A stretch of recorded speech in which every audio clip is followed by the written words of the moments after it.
Voilà sur quoi on va travailler. Donc c'est des chorés, ça veut dire qu'il y a le cœur là-dedans caché quelque part, il faudra essayer de le récupérer.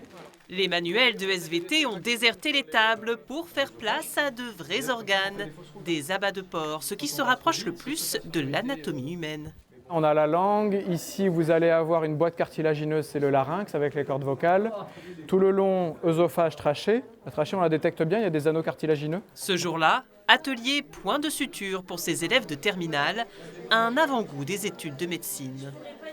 Je m'aperçois dans ma pratique que les élèves sont beaucoup dans le théorique et qu'il y a un vrai désir de leur part de retourner dans le concret, dans le vrai, dans le contact avec la matière organique et surtout dans le geste technique. Et là, ça leur donne justement une idée de leur sensibilité.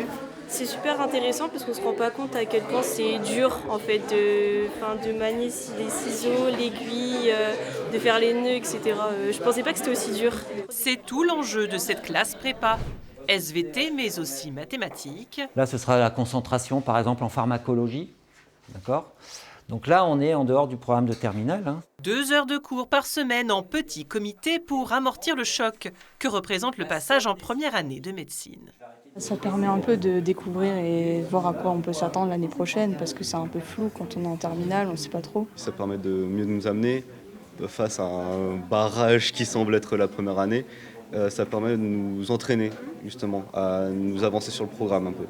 Un dispositif lancé par la Proviseur en partenariat avec la communauté urbaine de Dunkerque à la suite d'un constat.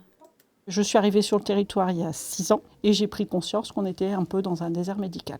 Je me suis aperçue qu'il existait des dispositifs justement qui étaient mis en place, d'aide financière, pour que les petits Dunkerquois reviennent un jour sur le territoire et travailler sur le territoire dans le domaine médical. Donc on a proposé vraiment un format pour permettre aux élèves d'avoir des billes pour réussir leurs futures études.